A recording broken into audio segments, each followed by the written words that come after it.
إن الحمد لله نحمده ونستعينه ونستغفره ونؤمن به ونتوكل عليه ونعوذ بالله من شرور أنفسنا ومن سيئات أعمالنا من يهده الله فلا مضل له ومن يضلله فلا هادي له وأشهد أن لا إله إلا الله وحده لا شريك له وأشهد أن محمدا عبده ورسوله أرسله بالحق بشيرا ونذيرا ليظهره على الدين كله ولو كره المشركون اللهم صل على محمد وعلى آل محمد كما صليت على إبراهيم وعلى آل إبراهيم وبارك على محمد وعلى آل محمد كما باركت على إبراهيم وعلى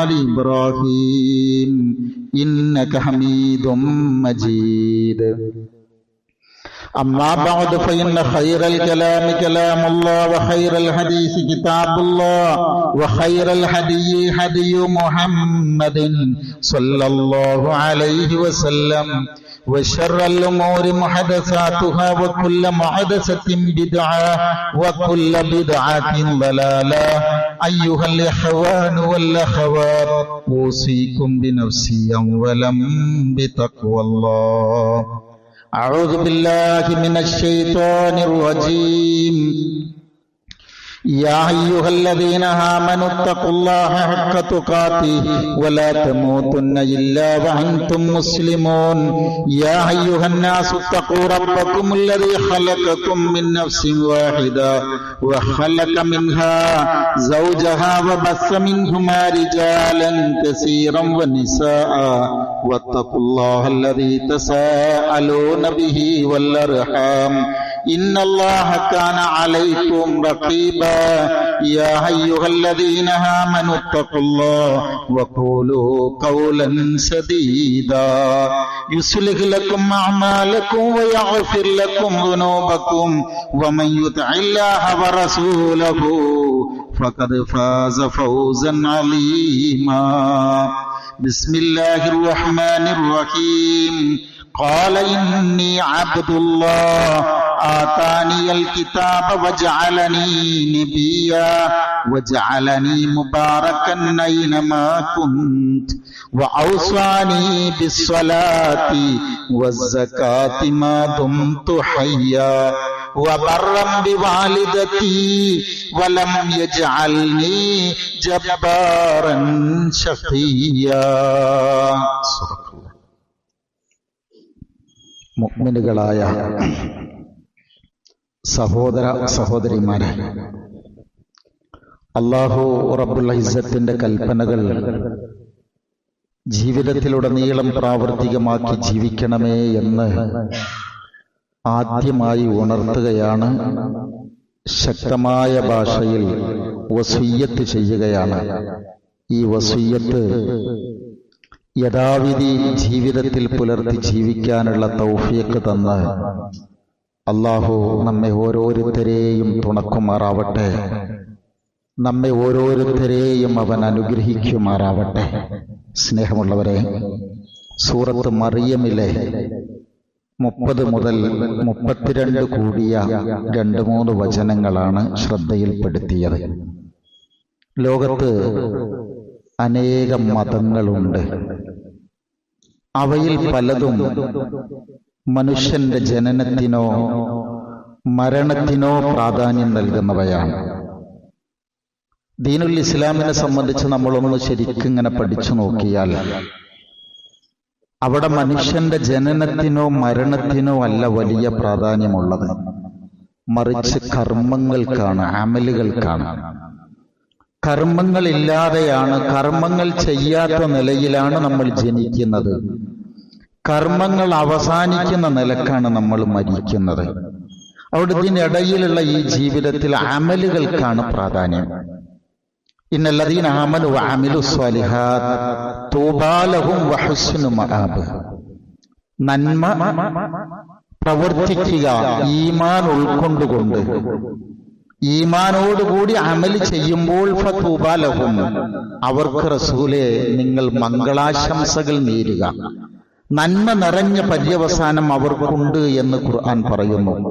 ഇങ്ങനെ പറയാനുള്ളൊരു കാരണം, ഈ ഒരാശയം നമ്മൾ ആഴത്തിൽ ചിന്തിക്കേണ്ടുന്നൊരു സമയത്താണ് നമ്മൾ ഉള്ളത്. ഒരു പ്രവാചകന്റെ ജന്മദിനവുമായി ബന്ധപ്പെട്ട് ഒരുപാട് ആഘോഷ പരിപാടികൾ നാട്ടിൽ നടക്കുമ്പോൾ മുസ്ലിമീങ്ങൾ എന്ന നിലയിൽ ആ പ്രവാചകനുമായി നമുക്ക് എത്രമാത്രം ഒരാത്മബന്ധമുണ്ട്, എവിടെയൊക്കെയാണ് മുസ്ലിമീങ്ങൾ വേറിട്ട് നിൽക്കുന്നത് എന്ന് നമ്മളൊന്ന് കൃത്യമായി പഠിക്കേണ്ടതൊരാവശ്യമാണ്. നിങ്ങൾക്ക് വസ്തുതാപരമായി ഈസാ അലൈഹിസ്സലാം ആരെന്ന് നമ്മൾ അടുത്തറിയണം. വിശുദ്ധ ഖുർആനിൽ 25 സ്ഥലങ്ങളിൽ ഈസാ അലൈഹിസ്സലാമയുടെ പേര് തന്നെ പരാമർശിച്ചിട്ടുണ്ട്. നബി സല്ലല്ലാഹു അലൈഹി വസല്ലമയുടെ പേര് 4 പ്രാവശ്യമുള്ളൂ കേട്ടോ. ആ സ്ഥലത്താണ് 25 പ്രാവശ്യം. ഖുർആൻ പേരെടുത്തു പറഞ്ഞ ഏക വനിത ഇവരുടെ ഉമ്മ മറിയം ബീവിയ. 34 തവണയാണ് ആ പേര് ഖുർആൻ പരാമർശിക്കുന്നത്. ഒരു സൂറത്ത് തന്നെ ഇവരുടെ പേരിലാണ്. അപ്പൊ നമ്മൾ ശ്രദ്ധിക്കേണ്ടുന്ന ഒരു കുടുംബമാണത്. ഈമാനിക തലത്തിൽ നിന്ന് വായിക്കേണ്ടുന്ന കുടുംബമാണെന്നാണ് നമുക്ക് മനസ്സിലാവുക. വിശുദ്ധ ഖുർആൻ പരിചയപ്പെടുത്തുന്ന ഇസ്രായേലിയരിലെ അവസാനത്തെ പ്രവാചകനാണ് ഈസാ അലൈഹിസ്സലാം. അദ്ദേഹം നബി തിരുമേനി സല്ലല്ലാഹു അലൈഹി വസല്ലമയെ കുറിച്ച് സന്തോഷ വാർത്ത അറിയിക്കുന്നുണ്ട്.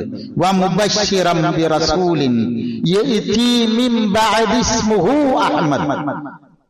അപ്പോൾ റസൂലുള്ളാഹി സ്വല്ലല്ലാഹു അലൈഹി വസല്ലമയുടെ തൊട്ടു മുമ്പുള്ള നബി ഇവരാണ്. എനിക്ക് ശേഷം ഒരു നബി വരാനുണ്ട്, അവരെ കുറിച്ച് ഞാൻ സുവാർത്ത അറിയിക്കുന്നു, അവരുടെ നാമം അഹമ്മദ് എന്നാണ്. എന്ന് വെച്ചാൽ നമ്മളിവിടെ ഇങ്ങനെ പഠിച്ചു പോകുമ്പോൾ നിർത്തി പറയാൻ നമുക്ക് സമയമില്ലല്ലോ. ഒരാള് സത്യത്തിൽ ജൂതനാവുന്നത് ഈസാ അലൈഹിസ്സലാം ജാരസന്താനമാണ് എന്ന് വിശ്വസിക്കുകയും പ്രചരിപ്പിക്കുമ്പോഴുമാണ്. നബി തിരുമേനി സല്ലല്ലാഹു അലൈഹി വസല്ലമയെ തള്ളി പറയുമ്പോഴാണ് ഒരാള് മറ്റൊരു വലിയ സമൂഹത്തിന്റെ വക്താവായി മാറുന്നത്. എന്നാൽ ഒരാൾ മുസ്ലിം ആകുന്നത് എപ്പോഴാണ്? നമ്മൾ അത് വേറിട്ട് തന്നെ പഠിക്കണം. ഒരാൾ മുസ്ലിം ആകുന്നത് ഈസാ അലൈഹിസ്സലാമയെയും മൂസാ നബി അലൈഹിസ്സലാമയെയും എല്ലാ നബിമാരെയും സത്യസന്ധമായി വസ്തുനിഷ്ഠമായി ഉൾക്കൊണ്ടുകൊണ്ട് അവരുടെ ആദർശത്തെ പിന്തുടരുമ്പോഴാണ്. അതാണ് ഖുർആൻ പറഞ്ഞത്. നമ്മളിവിടെ എന്നും പ്രാർത്ഥിക്കാൻ പറഞ്ഞ സൂറത്ത് ബഖറയുടെ അവസാന ഭാഗത്തുണ്ടല്ലോ, ആമന റസൂല്. അവിടെ പറഞ്ഞതല്ല നുഫർരിഖു ബൈന അഹദിൻ മിൻ, ഒരു നബിയെയും നമ്മൾ എന്ത് ചെയ്യില്ല, ആർക്കിടയിലും വിവേചനമില്ല. അവരെല്ലാവരും ഒരേ കേന്ദ്രത്തിൽ നിന്ന് വന്നവരാണ്. ഇത് പഠിക്കുമ്പോൾ നമ്മൾ ഇവരുടെ കഥ ഒന്ന് ചരിത്രത്തെ സത്യമായും ചരിത്ര വായനകളിലൂടെയും നമ്മൾ പഠിക്കണം. ഒന്ന്, മറിയം ബീവി എന്ന് പറയുന്നവരുടെ ഉമ്മ ഹന്ന ബീവി, ഉപ്പ ഇമ്രാൻ. ആ കുടുംബാണ് ആൽ ഇമ്രാൻ എന്ന് പറയുന്ന ഒരു സൂറ തന്നെ പഠിപ്പിച്ചു തരുന്നത്. ഈ ഹന്ന ബീവി പ്രസവശേഷിയില്ലാത്തവരായിരുന്നു എന്നാണ്, വന്ധ്യയായിരുന്നു. ഇമ്രാനിന് വേറെ മക്കളില്ല. അപ്പൊ അവർ രണ്ടുപേരും പ്രാർത്ഥിക്കുകയാണ്, ഞങ്ങൾക്ക് മക്കള് കിട്ടുകയാണെന്നുണ്ടെങ്കിൽ ഞങ്ങൾ എന്ത് ചെയ്യാം? ആ പ്രാർത്ഥനയിലൂടെ ഗർഭിണിയായപ്പോ എന്റെ ഈ പ്രസവത്തിലുള്ള ഉണ്ടാകുന്ന കുഞ്ഞിനെ ബൈത്തുൽ മുഖദ്ദസിന്റെ ഹിദ്മ ചെയ്യുന്നതിന് വേണ്ടി ഞാൻ നേർച്ചയാക്കുന്നു. അന്നത്തെ കാലത്തുള്ള ഒരു തരം നേർച്ചയായിരുന്നു അത്. മക്കളുണ്ടായാൽ ഈ പള്ളിയുടെ ഹിദ്മക്ക് വേണ്ടിയിട്ട്, സേവനത്തിന് വേണ്ടി നേർച്ചയാക്കും. അങ്ങനെ ഹന്ന ബീവി നേർച്ചയാക്കി പ്രസവിച്ചു നോക്കിയപ്പോൾ പെൺകുട്ടിയാണ്. പക്ഷെ ആ നേർച്ച പൂർത്തീകരിക്കുന്നതിന് വേണ്ടി ആ കുട്ടിയെ അവർ പള്ളിയിൽ ഏൽപ്പിക്കുകയാണ്. അന്ന് ആ പള്ളിയുടെ പരിചാരകൻ എന്നത് സക്കരിയ നബി അലൈഹിസ്സലാമയാണ്. സക്കരിയ നബി കഥ നമുക്ക് അറിയട്ടെ, നല്ലതൊന്ന് ചുരുക്കി പറഞ്ഞു തരാം. സക്കരിയ നബി ആവട്ടെ ഈ ഹന്ന ബീവിയുടെ സഹോദരി ഭർത്താവാണ്. അങ്ങനെ അവരെ കൊണ്ട് ഏൽപ്പിച്ചു കൊടുക്കുന്നു. പിന്നീടുള്ളതെല്ലാം നീട്ടി പറയാതെ സൂചന മാത്രമേ തരാൻ സമയമുള്ളൂ. ഒരുപാട് പാഠങ്ങളാണ് മറിയം ബീവിയുടെയും തുടർന്ന് അവർക്ക് ജനിക്കുന്ന മകൻ ഈസാ അലൈഹിസ്സലാമയുടെയും ജീവിതത്തിലൂടെ നമുക്ക് പഠിക്കാനുള്ളത്. എങ്ങനെ ഇവർ ഉന്നത സ്ഥാനത്തെത്തി എന്നതിന് അള്ളാഹു അവരെ തെരഞ്ഞെടുത്തതിനൊരൊറ്റ വാക്കാണ് ഖുർആൻ പറയുന്നത്. വഇദ് ഖാലത്തിൽ മലായികത്തു, മലക്കുകൾ ഇവരുടെ അടുക്കൽ വന്ന് പറയുന്നുണ്ട്, യാ മറിയം ഇന്നല്ലാഹ അസ്തഫാകി വതഹറകി വസ്തഫാകി അലാ നിസാഇൽ ആലമീൻ, നിങ്ങളെ അല്ലാഹു വിശുദ്ധയാക്കിയിട്ടുണ്ട്, നിങ്ങളെ അല്ലാഹു തെരഞ്ഞെടുത്തിട്ടുണ്ട്, ഈ ലോകത്തുള്ള സ്ത്രീകളെക്കാളും ഉന്നതയായി നിങ്ങൾ മഹത്വമുള്ളവളാക്കി വെച്ചിട്ടുണ്ട്. മുഅ്മിനീങ്ങൾക്ക് ഇവരെ മാതൃകയാക്കി ഖുർആൻ പറയുന്നുണ്ട്. അതിന് അല്ലാഹു പറഞ്ഞ ഏറ്റവും വലിയ വിശേഷണം വഅഹ്സനത് ഫർജഹാ, അവര് അങ്ങേയറ്റം ധാർമ്മിക ശുദ്ധി ഉള്ളവരായിരുന്നു എന്ന്. നിങ്ങൾ നേരെ പഠിക്കണം, ഒരു മനുഷ്യന്റെ മഹത്വം തുടങ്ങുന്നത് ധാർമ്മിക വിശുദ്ധിയിലൂടെയാണ്. അത് പറയുമ്പോൾ ഇന്നിതെല്ലാം ലംഘിക്കപ്പെടുന്ന ഒരു കാലമാണ്. വീട്ടിൽ പറയാതെ സൂചന മതിയല്ലോ. വിവാഹപൂർവ്വ ബന്ധങ്ങളും വിവാഹാനന്തര ബന്ധങ്ങളും കൊണ്ട് ഒരു തകർന്നടിഞ്ഞ ഒരു സമൂഹത്തിന്റെ നേർക്കാഴ്ചകൾ നമുക്കിങ്ങനെ വായിക്കാൻ കഴിയുകയാണ്. ഇസ്ലാമിനെ പലരും വിമർശിക്കുന്നത് എന്തുകൊണ്ടറിയോ? 3 കാര്യങ്ങളെ ദീൻ എതിർക്കുന്നത് കൊണ്ടാണ്. 1 ലഹരി, 2 അശ്ലീലത, 3 പലിശ. നമ്മുടെ നാട്ടിലുള്ള എല്ലാ ബിസിനസ്സും, വൻകിട ബിസിനസ്സുകളെല്ലാം നിങ്ങൾ ചേർത്ത് വായിച്ചു നോക്കിയേ. പൊടിപൊടിക്കുന്ന ബിസിനസ്സുകൾ ഇത് 3ആയിട്ട് ബന്ധപ്പെട്ടതായിരിക്കും.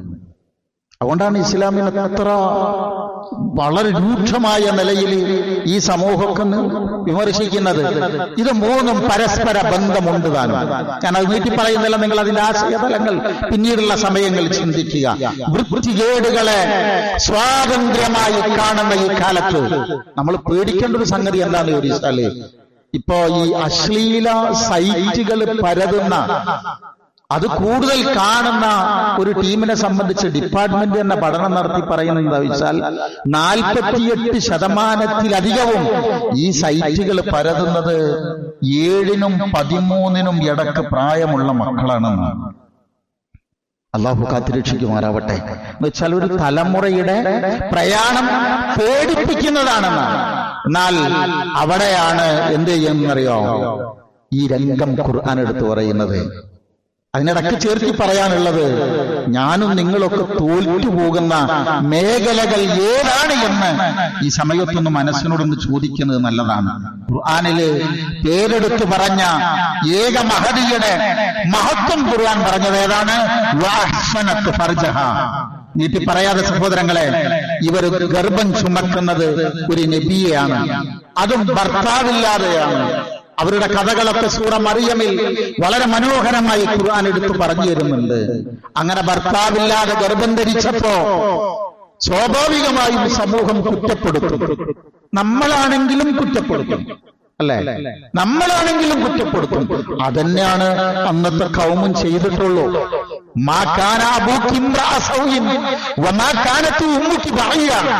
മറിയം, നീ എന്താ ഇങ്ങനെ ആയിപ്പോയത്? നിന്റെ വാപ്പ, നിന്റെ ഉപ്പ ഒരു വൃത്തികെട്ടവനായിരുന്നില്ലല്ലോ, നിന്റെ അമ്മ ഒരു അഭിസാരിക പെണ്ണുമായിരുന്നില്ല, നീ എന്തേ ഇങ്ങനെയായി എന്ന് ആളുകൾ ഇങ്ങനെ വന്ന് കുറ്റപ്പെടുത്തുകയാണ്.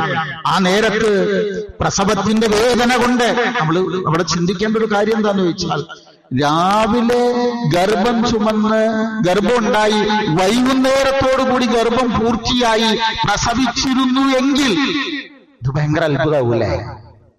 പക്ഷെ പടച്ചവൻ അങ്ങനല്ല കൊടുത്തിട്ടോ. പടച്ചവൻ എങ്ങനെ വെച്ചാൽ 10ഉം തികഞ്ഞ് സമ്പൂർണമായി ഒരു പരീക്ഷണം തന്നെ കൊടുത്തത്. അവിടെ നമ്മൾ ഉടനെ ചേർത്തി വായിക്കേണ്ടുന്ന ഒരു വാക്കുണ്ട്. ഈ ഉമ്മ ആ സമയത്ത് പ്രാർത്ഥിക്കുന്ന ഒരു പ്രാർത്ഥന എന്തറിയോ?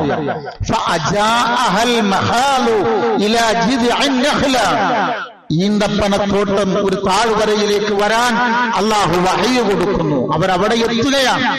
അവിടെ ഒരു മരം പിടിച്ചു കുലിക്കാൻ അള്ളാഹു ആഹ്വാനം കൊടുക്കുന്നുണ്ട്. നിങ്ങൾ ബേജാറാവണ്ട. ഈ മരം പിടിച്ചു കുലിക്കുന്ന ആ ഒരു സമയത്തെ സംബന്ധിച്ച് ആ ഒരൊറ്റ വചനം കേട്ടിട്ട് ഒരു അമുസ്ലിമായ ഒരു ഗൈനക്ക് ഡോക്ടർ എന്ത് ചെയ്തിട്ടുണ്ടെന്നറിയോ? മുസ്ലിമായിട്ടുണ്ട്. അയാൾ പറഞ്ഞത്, നമുക്ക് തോന്നാ ഈ നിറവയറുള്ള ഒരു പെണ്ണ് ഈ മരം പിടിച്ചു കുളിക്കാൻ പറഞ്ഞാൽ അള്ളാഹു അപ്പോഴും ക്രൂരമായാണോ പെരുമാറിയത് എന്നാണ്. ഡോക്ടർ ചിന്തിച്ചത് എന്താന്ന് ചോദിച്ചാൽ, ഈ ലേബർ റൂമിലൊന്നും എന്ത് ചെയ്യൂലെന്നറിയാം, ഇവരെ കിടക്കാൻ സമ്മതിക്കൂല, ഒന്നിങ്ങനെ നടക്കാനാണ് പറയുക. അപ്പൊ സ്വാഭാവികമായി നമ്മളിങ്ങനെ ഒരു നമ്മുടെ കൈകൾ കൊണ്ട് ഒരു സംഗതിയിൽ അമർത്തി പിടിക്കുമ്പോ അതിന്റെ പ്രഷർ വരിക അടിവയറിലേക്കാണ്. ഈ മരം പിടിച്ചു കൊലുക്കുന്ന സമയത്ത് നിന്നെ സഹായിക്കാൻ ഇവിടെ ഇപ്പൊ ആരുമില്ല. ഈ പ്രോസസ് ഭംഗിയായി ഇങ്ങനെ നടക്കണം. അള്ളാഹ് കൊടുത്തൊരു സംഗതിയാണ്. അപ്പൊ ഒരു പണി കൊടുത്തു, ആ ഈന്തപ്പനത്തിൽ പഴം എന്ത് ചെയ്യും, നിന്റെ മുമ്പിൽ വീഴും, നീ അത് തിന്നോന്നൊക്കെ കൊടുത്ത് പ്രസവം കഴിഞ്ഞപ്പോ എന്തായിന്നറിയോ, അള്ളാഹ് പറയുന്നൊരു സംഗതി, ആളുകൾ വന്ന് തെറി പറയുമ്പോ അന്നത്തെ നോമ്പ് മൗനവ്രതമാണ്, സംസാരിക്കാൻ പാടില്ല. ഇന്ന് നമ്മുടെ നോമ്പിന് കുറെ നിബന്ധനകളുണ്ട്, നമുക്ക് മാറ്റി തന്നതാണ് അള്ളാഹു. അല്ലെങ്കിൽ ഭയങ്കര പരീക്ഷണമാകുമായിരുന്നു നമ്മളെ സംബന്ധിച്ചിടത്തോളം. അത് ആ മൗനവ്രതം എടുത്തു നിൽക്കുന്ന വേളയിൽ ആ കുഞ്ഞിലേക്ക് ഇങ്ങനെ ചൂണ്ടിക്കാണിക്കാൻ വേണ്ടി അള്ളാഹു ആഹ്വാനം കൊടുക്കുകയാണ്. ഞാൻ നോമ്പിലാണ്, കുഞ്ഞിലേക്ക് ചൂണ്ടി. ഒറ്റ വാക്കാണ് മുഅ്മിനുകളായ നമ്മൾ പഠിക്കാനുള്ളത്. അവിടെ എന്താ പഠിക്കേണ്ടതെന്ന് വെച്ചാൽ, അള്ളാഹു നമ്മളെ പരീക്ഷിക്കുകയാണെങ്കിൽ പൊട്ടും പൊടിയൊന്നും അല്ല അള്ളാഹ് നമുക്ക് തരിക. ഈമാൻ കൂടുന്നതിനനുസരിച്ച് അള്ളാഹു നമ്മളെ നന്നായി പരീക്ഷിക്കും. ആ പരീക്ഷണം ഏതുവരെ മറിയം ബീവി പറഞ്ഞു, യാ ലൈതനീ ഖാലത് യാ ലൈതനീ മിത്തു ഖബ്ല ഹാദാ വകുന്തു നസിയം മൻസിയാ. പടച്ചോനെ, ഞാനത് മരിച്ചു പോയിരുന്നെങ്കിൽ, അല്ലെങ്കിൽ എന്റെ ബോധം നശിച്ച് ഞാനൊരു ഭ്രാന്തിയായി പോയിരുന്നെങ്കിൽ. കൗമ് പറയുന്നത് കേട്ട് എനിക്ക് സഹിക്കവയ്യറപ്പ്, ഞാൻ മരിച്ചു പോയിരുന്നെങ്കിൽ. എന്ന് വെച്ചാൽ ഒരു മനുഷ്യൻ മരിക്കാൻ കുതിക്കുക എന്ന് പറയുന്നത് അങ്ങേയറ്റത്തെ പരീക്ഷണാണ്. ആ പരീക്ഷണ ഘട്ടത്തിലാണ് നമ്മുടെ ഉമ്മ അവിടെ ഉള്ളത്. ആ നേരത്ത് നിങ്ങൾ നോക്ക്, ആ കുട്ടിയിലേക്ക് ഇങ്ങനെ ചൂണ്ടിക്കാണിച്ചപ്പോ ആ കുഞ്ഞ് പറയുന്നൊരു വാക്കുണ്ട്, തൊട്ടിലിൽ നിന്ന് എണീറ്റിരിക്കുകയാണ് മോൻ. ആ വാക്കാണ് ഞാൻ നിങ്ങളുടെ മുമ്പിൽ ഓതി കേൾപ്പിച്ചത്. അവരിലേക്ക് ആ ഉമ്മ ചൂണ്ടിക്കാണിച്ച്, നല്ലപോലെ ഇനിയുള്ള വാക്കുകൾ ശ്രദ്ധിക്കണേ. ആ കുട്ടി തൊട്ടിലിൽ വെച്ച് പറഞ്ഞു, ഇന്നി അബ്ദുല്ലാ, ഞാൻ അല്ലാഹുവിന്റെ അടിമയാണ്. ആതാനിയൽ കിതാബ്, എനിക്ക് എന്റെ റബ്ബ് വേദം തരും, കിതാബ് തരും. വജഅലനീ നബിയ, എന്നെ അവൻ ആരാക്കും, എന്റെ റബ്ബ് നബിയാക്കും. വജഅലനീ മുബാറകൻ ഐനമാ കുൻതു, ഞാൻ എവിടെയായിരുന്നാലും അല്ലാഹു എനിക്ക് ബർക്കത്ത് തരും. വഅൗസാനീ ബിസ്സലാത്തി വസ്സകാത്തി മാ കുൻതു ഹയ്യാ, ഞാൻ ജീവിച്ചിരിക്കുന്ന കാലമത്രയും നിസ്കാരം കൊണ്ട് സക്കാത്ത് കൊണ്ട് അവൻ എന്നോട് വസിയ്യത്ത് ചെയ്തിട്ടുണ്ട്. വബറൻ ബിവാലിദതി, ഞാൻ എന്റെ ഉമ്മക്ക് അങ്ങേയറ്റത്തെ പുണ്യം ചെയ്യുന്നവനാ. വലം യജ്അൽനി ജബ്ബാറൻ ശഖിയ, അല്ലാഹ് എന്നെ ഒരു അഹങ്കാരിയാക്കിയിട്ടില്ല, എന്നെ ഒരു ദൗർഭാഗ്യവാനാക്കിയിട്ടില്ല. ഇത് എത്രത്തോളം പറയാൻ സമയം കിട്ടുമെന്ന് എനിക്കറിയില്ല. നമ്മളുമായി നിങ്ങൾ ഓരോരുത്തരും ചേർത്തി വായിക്കണം ഈ ആശയം. ഒറ്റ ചിന്താർത്ഥം പറയും. ഇപ്പൊ നമ്മള് മറിയം ബീവി നിൽക്കുന്ന ആ തന്നെ സ്റ്റാൻഡ് എന്താ, പടച്ചോനെ ഞാൻ മരിച്ചു പോയിരുന്നെങ്കിൽ എത്ര നന്നായിരുന്നു എന്നാണ്. അള്ളാഹുവിന്റെ സഹായം വന്നത് കണ്ടോ നിങ്ങള്? തൊട്ടിലിൽ നിന്ന് എണീറ്റിരുന്ന് ഒരു കുട്ടി സംസാരിക്കാന്ന് പറഞ്ഞാൽ അതിനോളം മഹാഭാഗ്യം ലോകത്തുണ്ടോ? ഒരു 10 വയസ്സ് കഴിഞ്ഞിട്ടാണ് ഈ കുട്ടി പറയണ എന്റെ ഉമ്മ വിശുദ്ധയാണെന്ന് പറഞ്ഞാൽ ജനം വിശ്വസിക്കോ? ഇല്ലല്ലോ, വിശ്വസിക്കില്ലെന്ന് മാത്രമല്ല, ഈ ഉമ്മയുടെ മോനല്ലേ എന്ന് പറഞ്ഞ് പരാതി ആക്ഷേപിക്കുക. അപ്പ എണീറ്റ് എന്നിട്ട് പറഞ്ഞു, നിന്റെ ഉമ്മ പവിത്രയാണ്, ഞാൻ അള്ളാഹുവിന്റെ ദാസനാണ്. അല്ലെ, അള്ളാഹുവിന്റെ സഹായം വരുന്ന വഴിയറിയില്ല. അതുകൊണ്ട് ജീവിതത്തിൽ കഷ്ടപ്പാടുകളോ പ്രയാസങ്ങളോ പരീക്ഷണങ്ങളോ ഉണ്ടെങ്കിൽ ഭയപ്പെടണ്ട. നമ്മൾ അള്ളാഹുവോട് പ്രാർത്ഥിക്കുക, അള്ളാഹുവിലേക്ക് അടുക്കുക. ഈ കഥകൾ അള്ളാഹു അവസാനിപ്പിക്കുന്നത് എങ്ങനെയാണ്? അള്ളാഹു മുഅ്മിനീങ്ങളെ അങ്ങനെയാണ് സഹായിക്കുക. വിഷമത്തിന്റെ എവറസ്റ്റിൽ ഇങ്ങനെ നിൽക്കുമ്പോഴാണ് അള്ളാഹിന്റെ സഹായം ഇങ്ങനെ വന്നു നിൽക്കുക. ഇപ്പൊ ഉമ്മ സന്തോഷിച്ചിട്ടുണ്ടാവും, എത്രത്തോളം വേദനയെക്കാളും അങ്ങേയറ്റം സന്തോഷിച്ചിട്ടുണ്ടാവും. എന്നിട്ട് ഈസാ അലൈഹിസ്സലാം പറഞ്ഞ ഒന്നാമത്തെ വാക്കെന്തറിയാം? ഞാൻ അള്ളാഹുവിന്റെ അടിമയാണ്. ഈസാ അലൈഹി ഇസ്ലാമയെ കുറിച്ച് ഖുർആൻ പറയുന്നുണ്ട്, അദ്ദേഹത്തിന്റെ ജനനം ആദമിനെ പോലെയാണ്. എന്നിട്ട് പറയാൻ സമയമല്ല, അദ്ദേഹം റസൂലാണ്. അദ്ദേഹം കെലിമത്ത് എന്ന വാക്ക് ഉപയോഗിച്ച് പരാമർശിച്ചിട്ടുണ്ട്, റൂഹം മിൻഹു എന്ന് പറഞ്ഞിട്ടുണ്ട്. ഇവിടെ അദ്ദേഹം പറയുന്നത് ഞാൻ അള്ളാഹുവിന്റെ അടിമയാണ്. ഈ ധാരണ സ്നേഹമുള്ളവരെ നമ്മുടെ ജീവിതത്തിൽ എപ്പോഴും ഉണ്ടാകണം. പരത്താൻ സമയമില്ല നമുക്ക്. ഒറ്റ വാക്കേ പറയുള്ളൂ. അള്ളാഹുവിന്റെ റസൂൽ പറഞ്ഞതറിയോ? എനിക്ക് ഏറ്റവും ഇഷ്ടപ്പെട്ട വാക്ക് അബ്ദുള്ള എന്നതാണ്. ഞാൻ ഉണക്ക റൊട്ടി വിറ്റ് നടന്ന ഒരാളുടെ മകനാണ്. ഞാൻ ആട് വേച്ച് നടന്നിട്ടുണ്ട്. സാധാരണക്കാരനായി അറിയാനാണ് എനിക്കിഷ്ടം, അറിയപ്പെടാനാണ് എനിക്കിഷ്ടം. മുത്തുനബി പറയുകയാണ്, ലാളിത്യം, സിംപിൾസിറ്റി, അത് നമ്മുടെ ജീവിതത്തിന്റെ മുഖമുദ്രയാവണം. നമ്മളെല്ലാവരും ശ്രദ്ധിക്കേണ്ട ഒരു ഭാഗമാണ് ഞാനത് പറഞ്ഞത്. അഹങ്കാരം തൊട്ട് തീണ്ടരുത് എവിടെയും സഹോദരങ്ങളെ. മഹാനായ ഉമർ ബിൻ ഖത്താബ് റളിയല്ലാഹു അൻഹു നല്ലപോലെ കേൾക്കണം. ഉമർ റളിയല്ലാഹു അൻഹു ഒരിക്കൽ ഖുതുബ നടത്തുക. ഖുതുബന്റെ ഇടയിൽ നിന്ന് അദ്ദേഹം പറഞ്ഞു, എന്നെ എന്റെ ഉപ്പ തല്ലിയിട്ടുണ്ട്, ഞാൻ ആട് മേച്ചിട്ടുണ്ട്, ഞാൻ കഴുതയെ മേച്ചിട്ടുണ്ട്. ഇങ്ങനെ അദ്ദേഹം പറയും, എന്റെ ഉപ്പ തല്ലിയിട്ടുണ്ട്, ഞാൻ കഴുതനെ മേച്ചിട്ടുണ്ട്. ഇങ്ങനെയൊക്കെ പരസ്പര ബന്ധമില്ലാത്ത ചില വാക്കുകൾ ആ ഖുതുബക്കിടയിലൂടെ വന്നു. ഖുതുബ കഴിഞ്ഞ് അദ്ദേഹം ഇറങ്ങിയിട്ട് ഒരാൾ ചോദിച്ചു, അമീറുൽ മുഅ്മിനീൻ, എന്താണ് നിങ്ങൾ ആ പറഞ്ഞത്? പരസ്പര ബന്ധം ഉണ്ടായില്ലല്ലോ എന്ന് പറഞ്ഞു. അപ്പൊ ഉമർ റളിയല്ലാഹു അൻഹു മറുപടി പറഞ്ഞു കൊടുത്ത് എന്തറിയാം? അദ്ദേഹം പറഞ്ഞു, ഞാൻ ഇങ്ങനെ ഇവിടെ നിന്നപ്പോ ഞാൻ ആരൊക്കെയാണോ എന്ന് എനിക്ക് സ്വയം ഇങ്ങനെ മനസ്സിൽ തോന്നിയപ്പോ ഞാൻ എന്നോട് പറഞ്ഞതാ, വലുതാവണ്ട, നീ ആരാ, ഇന്നവനാ ഇന്നവനാ, ഞാൻ ആരാണ് എന്നിടത്തേക്ക് എത്തിയതാണെന്നാണ് സ്വയം ബോധ്യപ്പെടുത്തിയതാണ്. നമ്മൾ ഈ വാക്ക് മറക്കരുതെന്നാണ് ഞാൻ പറഞ്ഞത്. നാട്ടിൽ നോക്കിയാൽ, വീട്ടിൽ നോക്കിയാൽ, മഹല്ലുകളിൽ നോക്കിയാൽ, സംഘടനകളിൽ നോക്കിയാൽ എല്ലായിടത്തും അസ്വസ്ഥതകള്. ഏത് ആരാ വലുത് ആരാ ചെറുത് എന്നുള്ള തർക്കങ്ങൾ നിലനിൽക്കുക അല്ലേ? ഇപ്പൊ മുസ്ലിം ഉമ്മത്തിനെ നിങ്ങൾ പൊതുവിലെടുത്ത് നോക്കും, നമ്മുടെ പത്രമാധ്യമങ്ങളിലൊക്കെ വലിയ വലിയ ചർച്ചകൾ നടക്കും. ആരാ വലുത്? ഏത് ഭാഗത്ത് വേദനകൾ ഉണ്ടായാലും അതിന്റെ നഷ്ടം ഉമ്മത്തിനാണ്. നിങ്ങൾ തിരിച്ചറിയണം, അതിന്റെ നഷ്ടം അവർക്കല്ല, ഉമ്മത്തിന് മാത്രമാണ്.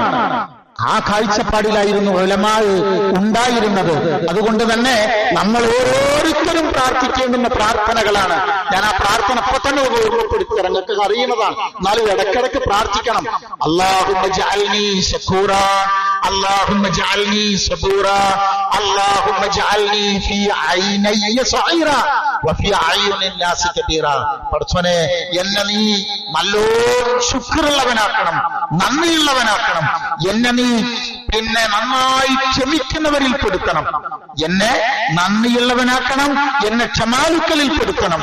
അല്ലാഹുമ്മ ജഅൽനി ഫീ ഐനയ്യ സഈറാ, എന്റെ കണ്ണിൽ നീ എന്നെ ചെറിയവനാക്കണം, മറ്റുള്ളവരുടെ കണ്ണിൽ എന്നെ വലിയവനാക്കണം.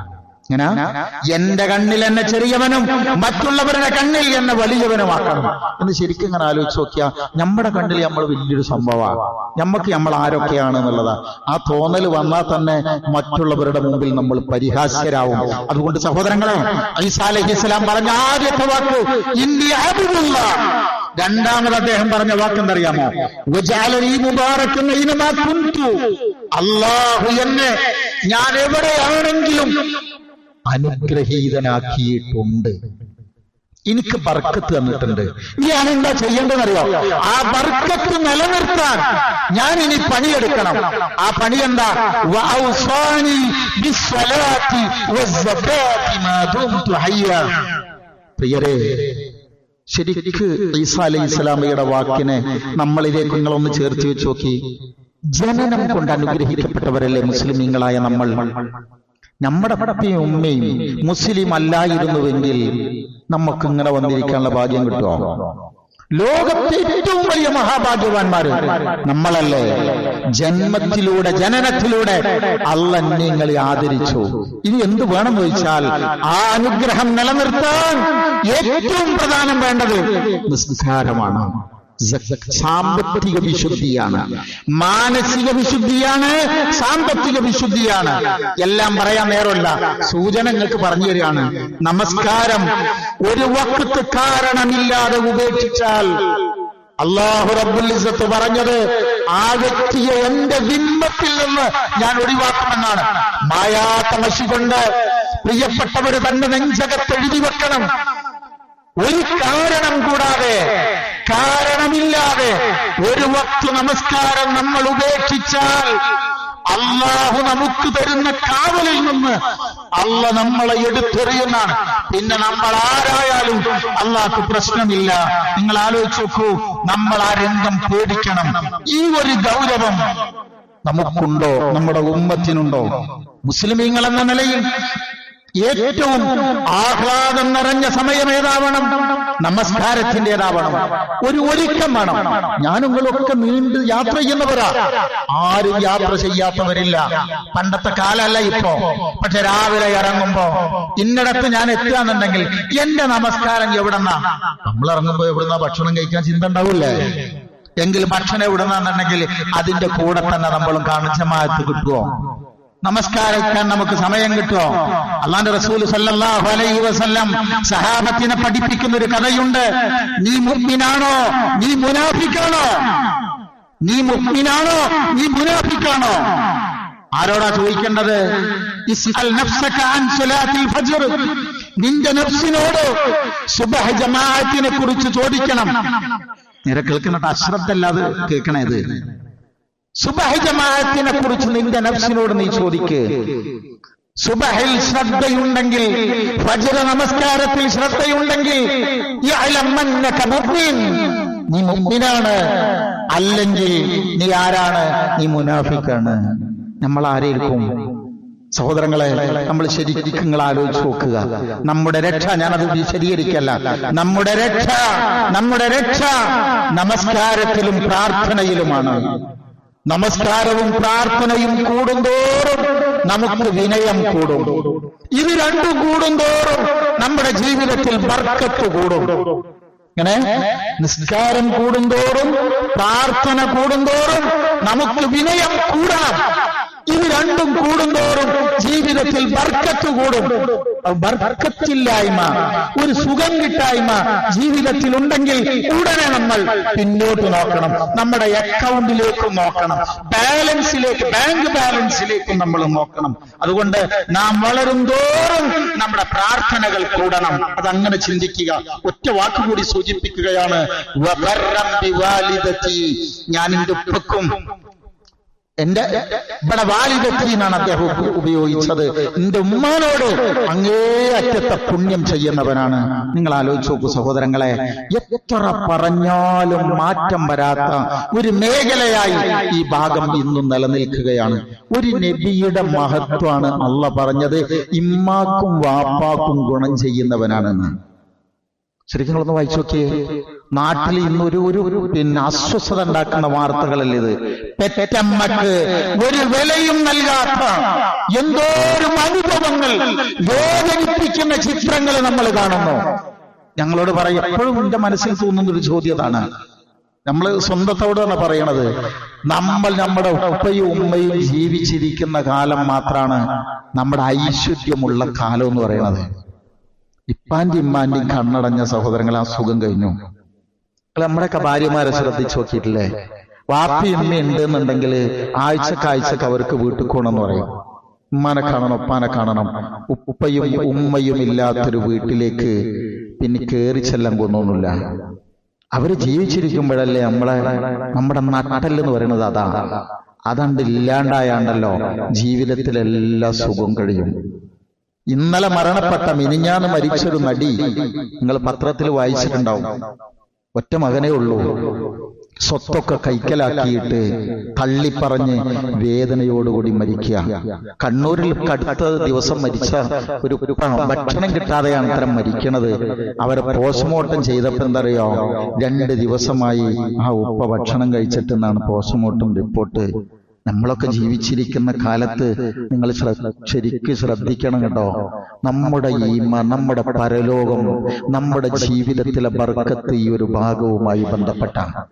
ഇവിടെ ശ്രദ്ധിച്ചില്ലെങ്കിൽ സുഖം കിട്ടി മരിക്കും, നാളെ പരലോകത്ത് രക്ഷ ഉണ്ടാവുന്ന പ്രിയരെ നമ്മൾ ഒരിക്കലും ആഗ്രഹിക്കരുത്, മോഹിക്കരുത്. അതുകൊണ്ട് ആ ഭാഗം നല്ലപോലെ നിങ്ങൾ ശ്രദ്ധിക്കണം.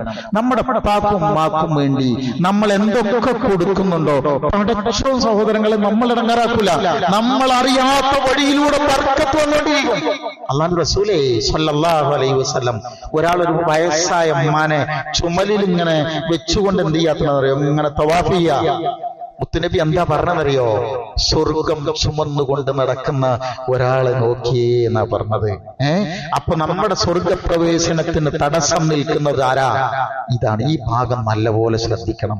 വിട്ട് പിരിഞ്ഞു പോയവരാണ് നോക്കുക. അവര് മരണപ്പെട്ടവരാണെങ്കിൽ മരിച്ചാലും മരിക്കാത്ത ഒരു കുളിർമയായി നമ്മുടെ ദുആ അവരിലേക്ക് എത്തിക്കൊണ്ടേയിരിക്കണം. നല്ല ശ്രദ്ധ ഭാഗത്ത് വേണം. ഇക്കഴിഞ്ഞ ദിവസമാണ് സൗദിയിൽ ഒരു 80 വയസ്സ് കഴിഞ്ഞ അമ്മാനെ ഞാൻ സംരക്ഷിക്കാമെന്നും പറഞ്ഞുകൊണ്ട് 2 മക്കൾ ജ്യേഷ്ഠനും അനിയനും തമ്മിൽ മത്സര പ്രശ്നമായി ജഡ്ജിയുടെ വക്കിലെത്തി. ജഡ്ജ്മെന്റ് നടത്തിയ ജഡ്ജി പറഞ്ഞറിയോ, ചെറിയവൻ കുട്ടിയെ നോക്കട്ടെ എന്ന് പറഞ്ഞു. വലിയവൻ വളരെ കരഞ്ഞുകൊണ്ട് ആ വിധി ഞാൻ അംഗീകരിക്കുന്നു, പക്ഷേ ജഡ്ജിയോട് കരഞ്ഞു പറഞ്ഞൊരു വാക്കുണ്ട്, നിങ്ങൾ എന്റെ സ്വർഗപ്രവേശനത്തിനാണ് തടസ്സം നിന്നത്. എനിക്ക് വിധി ഞാൻ അംഗീകരിക്കാമെന്നുണ്ടെങ്കിൽ പോലും സംതൃപ്തി അല്ല കേട്ടോ, എനിക്ക് എന്റെ അമ്മനെ നോക്കണോന്ന് പറഞ്ഞു. അപ്പോ ഇത് ജഡ്ജിക്ക് എന്താ പറയാൻ കഴിയുന്നില്ല. ജഡ്ജി അത് കരഞ്ഞുകൊണ്ടാണ് ആ ജഡ്ജ്മെന്റ് അവസാനിപ്പിക്കുന്നത്. പ്രിയരെ, നമ്മൾ ഈ ഭാഗങ്ങൾ നല്ലപോലെ പഠിക്കണം. ഒരു നബിമാരെ നമ്മുടെ ജീവിതത്തിലേക്ക് വായിക്കേണ്ടത് ഇങ്ങനെയാണ്. വേറെ ക്രിസ്ത്യാനിറ്റിയും മറ്റുള്ള കാര്യങ്ങളൊക്കെ ഉണ്ട്, അതൊക്കെ വേറെ നിലക്കാണ് നമ്മൾ പഠിക്കേണ്ടത്. ഈസാ അലൈഹിസ്സലാമയെ നമ്മുടെ ജീവിതത്തിലേക്കൊന്ന് ഇങ്ങനെ ചേർത്തി വായിച്ചു നോക്ക്. ഈ നമ്മുടെ ക്രിസ്തീയ സഹോദരങ്ങൾ ഈസാ അലൈഹിസ്സലാമയെ കാണുന്നതിനേക്കാളും കാഴ്ചപ്പാടോടുകൂടി ഒരു ആത്മീയമായാണ് നമ്മൾ ഇവരെ കാണേണ്ടത്. അതാണ് നമ്മുടെ ഈമാനികമായ ബന്ധം. പ്രാർത്ഥിക്കണം. ഒരുപാട് പാഠങ്ങളുണ്ട്. അള്ളാഹു നമ്മെ അവന്റെ അനുഗ്രഹീത ദാസന്മാരുടെ കൂട്ടത്തിൽ ഉൾപ്പെടുത്തി അനുഗ്രഹിക്കുകയും തൃപ്തിപ്പെടുകയും ചെയ്യുമാറാവട്ടെ. ബിസ്മില്ലാഹി വൽഹംദുലില്ലാഹ് വസല്ലല്ലാഹു തആല വസല്ലമ അലാ ഖൈരി ഖൽഖിഹി നബിയിനാ വഹബീബിനാ മുഹമ്മദ് യാ അയ്യുഹല്ലദീന ആമനു തഖുല്ലാഹ ഹഖ്ക തുഖാതിഹി വലാ തമൂതുന്ന ഇല്ലാ വഅൻതും മുസ്ലിമൂൻ. സ്നേഹമുള്ളവരെ, അള്ളാഹുവിന്റെ വിധിവിലക്കുകൾ ഉൾക്കൊണ്ടുകൊണ്ട് ജീവിക്കണമേ എന്ന് ഒരിക്കൽ കൂടെ ഉണർത്തുകയാണ്, വസിയ്യത്ത് ചെയ്യുകയാണ്. അതിന് അള്ളാഹു നമുക്കെല്ലാം തൗഫീക്ക് നൽകുമാറാവട്ടെ. സഹോദരങ്ങളെ, ഞാൻ പറഞ്ഞു വന്നത് നമസ്കാരവും പ്രാർത്ഥനയും നമുക്ക് കൂടണം. അത് കൂടുമ്പോൾ അതിനനുസരിച്ച് നമുക്ക് വിനയവും കൂടണം. നിസ്കരിച്ചുകൊണ്ട് കിബിറ് വരരുത്. ഇത് രണ്ടും കൂടിയാൽ ജീവിതത്തിൽ ബർക്കത്ത് വരും. നമ്മൾ വളരും തോറും നമ്മുടെ പ്രാർത്ഥനകൾ കൂടണം. ആദർശത്തിൽ നാം വിശുദ്ധിയുള്ളവരാവണം. ആദർശ കാര്യത്തിൽ ഒരിക്കലും നീക്കുപോക്ക്, ഒരു അഡ്ജസ്റ്റ്മെന്റ് ഉണ്ടാവരുത്. നമുക്ക് നാട് പരിശോധിച്ചു നോക്കിയാൽ പല മതവിഭാഗങ്ങളുടെയും ആഘോഷങ്ങൾ നമുക്ക് കാണാം. മാനുഷികമായ സൗഹാർദ്ദങ്ങൾ നമുക്കാവാം. ഞാൻ പറയുന്ന വാക്കുകൾ ശ്രദ്ധിക്കണേ. മാനുഷികമായ സൗഹാർദ്ദങ്ങൾ ഉണ്ടാവാം, പക്ഷേ അതേസമയം ആദർശപരമായ സംലയനം വിശ്വാസികളുടെ ഭാഗത്ത് വരാൻ പാടില്ല. ഞാൻ അങ്ങനെ പറയാനുള്ള കാരണം, അല്ലാഹുവിന്റെ റസൂൽ സല്ലല്ലാഹു അലൈഹി വസല്ലമ നമ്മളെ പഠിപ്പിച്ചിട്ടുണ്ട്. ഏതൊരു മതത്തിന്റെ ചിഹ്നം ആരെടുത്ത് സ്വീകരിച്ചുവോ അവൻ ആ മതത്തിലാണ്. ഒരു മതത്തിന്റെ ചിഹ്നം ആരെടുത്തുവോ അവൻ ആ മതത്തിലാണെന്നാണ്. എന്ന് വെച്ചാൽ ആദർശത്തിൽ വ്യതിരക്തതയുണ്ടാവണം. അപ്പൊ നിങ്ങൾ ആലോചിച്ച് നോക്ക്, മതചിഹ്നങ്ങളിൽ പെട്ടതാണ്. ഇപ്പൊ സ്റ്റാർ, അതൊരു മതചിഹ്നമാണ്. അത്തപ്പൂക്കളം, അതൊരു മതചിഹ്നമാണ്. മുസ്ലിം എന്ന നിലയിൽ നമ്മൾ അവയെ ആദരിക്കണം, ബഹുമാനിക്കണം. അത് നമ്മുടെ ഈമാനിന്റെ ഭാഗമാണ്. കാരണം ഒരു മറ്റൊരു മതത്തിന്റെ ചിഹ്നങ്ങളാണ്, അവരുടെ ആരാധ്യ വസ്തുക്കളാണത്. അതിനെ നമ്മൾ ആദരിക്കുന്നു, പക്ഷേ അത് നമ്മൾ സ്വീകരിക്കാൻ പാടില്ലല്ലോ. നമ്മുടെ വീടിന്റെ മുറ്റത്ത് കളണ്ടാകാൻ പാടില്ല. അത് നമ്മുടെ ആദർശത്തിന്റെ വ്യതിരിക്തതയാണ്. നമ്മുടെ വീട്ടിലും നമ്മുടെ കടകളിലും ആ വസ്തുക്കൾ തൂങ്ങാൻ പാടില്ല. അത് ആദർശത്തിന്റെ വ്യതിരിക്തതയാണ്. പക്ഷേ ആദരിക്കാനും ബഹുമാനിക്കാനും നമുക്ക് പഠിക്കുകയും വേണം. അത് വേറെ.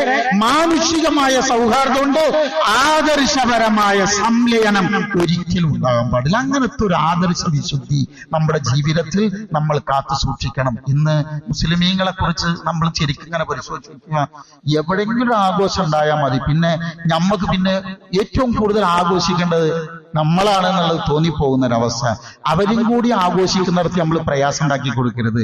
അവരൊക്കെ എന്ത് ചെയ്യട്ടെന്നറിയാം, അവർ നല്ല ആഘോഷിക്കട്ടെ. നമ്മളത് വരുമ്പോൾ നമുക്കും ആഘോഷിക്കാം. എവിടെ? അതിർവരമ്പുകളിൽ നിന്ന് മറ്റവർക്കും കൂടി ബുദ്ധിമുട്ടുണ്ടാകുന്ന ആഘോഷങ്ങൾക്ക് പ്രിയരെ നമ്മൾ ഇടങ്ങാറുണ്ടാക്കാനൊന്നും പോകല്ലേ. എപ്പോഴും നമ്മൾ എന്തെന്നറിയാം, നമ്മുടെ കർമ്മരംഗം ശുദ്ധമാവണം. ഓരോ അവസ്ഥകളും തിരുത്തി സ്വയം അമലുകൾ ചെയ്ത് നമ്മൾ കരുത്തരാവണം. നിറഞ്ഞ മനസ്സോടെ പ്രാർത്ഥിക്കണം. ഞാൻ നേരത്തെ പറഞ്ഞു തന്ന പ്രാർത്ഥന മറക്കരുത്. പലർക്കും അത് കാണാതറിയാം. എന്നാലും നിങ്ങൾ എന്റെ കൂടെ ഒന്ന് പറയണം, അല്ലാഹുമ്മ ജഅൽനീ ശക്കൂറ, പടച്ചോനെ നീ എന്നെ നന്ദിയുള്ളവനാക്കണം. അല്ലാഹുമ്മ ജഅൽനീ സബൂറ, പടച്ചോനെ നീ എന്നെ സബൂറുള്ളവനാക്കണം. അല്ലാഹുമ്മ ജഅൽനീ ഫീ ഐനയ്യ സഈറ, എന്റെ കണ്ണിൽ റബ്ബേ നീ എന്നെ ചെറിയവനാക്കണം. വഫീ അയ്യുനിൻ നാസ് കബീറ, മറ്റുള്ളവരുടെ കണ്ണിൽ എന്നെ വലിയവനാക്കണം. ഒന്ന് പറഞ്ഞു നോക്കിയേ, അല്ലാഹുമ്മ ജഅൽനീ ശക്കൂറ, അല്ലാഹുമ്മ ജഅൽനീ സബൂറ, അല്ലാഹുമ്മ ജഅൽനീ ഫീ ഐനയ്യ സഈറ വഫീ അയ്യുനിൻ നാസ് കബീറ. അങ്ങനെ പ്രാർത്ഥനയോടുകൂടെ അമ്പിയാക്കന്മാരുടെ ചരിത്രം വിശുദ്ധ ഖുർആൻ ഇത്ര വ്യക്തമാക്കി നമുക്ക് പറഞ്ഞു തരുന്നത്, ആ ചരിത്രത്തിലൂടെ സ്വന്തം ജീവിതത്തെ വായിച്ചെടുത്ത് ആവശ്യമുള്ളിടത്ത് മാറ്റങ്ങൾ ഉണ്ടാക്കി മുന്നോട്ട് പോകാനാണ് ശ്രമങ്ങൾ ഉണ്ടാവണം. അതിലേറെ പ്രാർത്ഥനകൾ കൂടി ഉണ്ടാവണം. അള്ളാഹുവിലേക്ക് അടുത്ത് നിൽക്കാൻ നമുക്ക് കഴിയണം. എല്ലാ നബിമാരെയും ആ രൂപത്തിലുള്ള വായനകളിലൂടെ ക്രമീകരിച്ച് പക്ക മുഅ്മിനായി ജീവിക്കാൻ ശ്രമിക്കുക, പ്രാർത്ഥിക്കുക. അല്ലാഹു റബ്ബുൽ ഇസ്സത്ത് നമ്മെ ഓരോരുത്തരെയും അനുഗ്രഹിക്കുമാറാവട്ടെ. അവന്റെ ഇഷ്ടദാസന്മാരുടെ കൂട്ടത്തിൽ അല്ലാഹു നമ്മെ ഉൾപ്പെടുത്തുമാറാവട്ടെ. ജീവിതത്തിൽ വന്നുപോയ ചെറുതും വലുതുമായ എല്ലാ തെറ്റുകുറ്റങ്ങളും റബ്ബുൽ ഇസ്സത്ത് നമുക്ക് പുറത്തു തന്ന് രണ്ട് ലോകത്തുനിന്നും അത് മായ്ച്ചു വെച്ച് അവന്റെ കാരുണ്യത്തിന്റെ ചിറകിനടിയിൽ ഒരുമിച്ച് കൂടാൻ കഴിയുന്നവരുടെ കൂട്ടത്തിൽ അല്ലാഹു നമ്മെ ഉൾപ്പെടുത്തുമാറാവട്ടെ. നമ്മുടെ മാതാപിതാക്കളെ അല്ലാഹു അനുഗ്രഹിക്കുമാറാവട്ടെ. നമ്മുടെ മക്കളിൽ നിന്ന് സന്തോഷകരമായ ജീവിതാനുഭവങ്ങൾ തന്ന് രണ്ട് ലോകത്തും അല്ലാഹു നമ്മെ തുണക്കുമാറാവട്ടെ. സകല മുസീബത്തുകളിൽ നിന്ന് നമ്മെ, നമ്മുടെ കുടുംബത്തെ, നമ്മുടെ മക്കളെ, നമ്മുടെ ഉമ്മത്തിന്, രാജ്യത്തെ അല്ലാഹു കാത്തു രക്ഷിക്കുമാറാവട്ടെ. ജീവിതത്തിൽ തുടങ്ങുന്ന സംരംഭങ്ങളിൽ, കച്ചവടങ്ങളിൽ, മക്കളിൽ എല്ലായിടത്തും അല്ലാഹു ആഫിയത്ത്, അതേപോലെ തന്നെ സന്തോഷം, സമാധാനം തന്ന് ഈ ലോകത്ത് അല്ലാഹു നമുക്ക് ഐശ്വര്യവും ബർക്കത്തുമുള്ള ജീവിതം തന്ന് തുണക്കുമാറാവട്ടെ. ലോകം വിട്ട് പിരിയുമ്പോൾ ലാ ഇലാഹ ഇല്ലല്ലാഹ് എന്ന കലിമത്ത് തൗഹീദ് ഉച്ചരിച്ച് അല്ലാഹുവിനെ കണ്ടുമുട്ടാൻ അല്ലാഹു സൗഭാഗ്യം നൽകുമാറാവട്ടെ. അല്ലാഹുമ്മ ഗ്ഫിർ മുഅ്മിനീന വൽ മുഅ്മിനാത്ത് വൽ മുസ്ലിമീന വൽ മുസ്ലിമാത്ത് അൽഅഹ്യാഇ മിൻഹും വൽ അംവാത്ത് ഇന്നക മുജീബു ദഅവാതി യാ ഖാദിയൽ ഹാജാത്ത് റബ്ബന ഗ്ഫിർ ലനാ വൽ ഇഖ്വാനിന അല്ലദീന സബഖൂനാ بالإيمان ولا تجعل في قلوبنا غلا للذين آمنوا ربنا إنك رؤوف رحيم اللهم أجرنا من النار اللهم أعز الإسلام والمسلمين وأذل الشرك والمشركين ونجنا من القوم الظالمين ربنا هب لنا من أزواجنا وذرياتنا قرة أعين واجعلنا للمتقين إماما ربنا آتنا في الدنيا حسنة وفي الآخرة حسنة وقنا عذاب النار واغفر لنا يا غافر المذنبين آمين برحمتك يا أرحم الراحمين اللهم صل وسلم وبارك على نبينا محمد وعلى آله وصحبه أجمعين وسلام على المرسلين والحمد لله رب العالمين.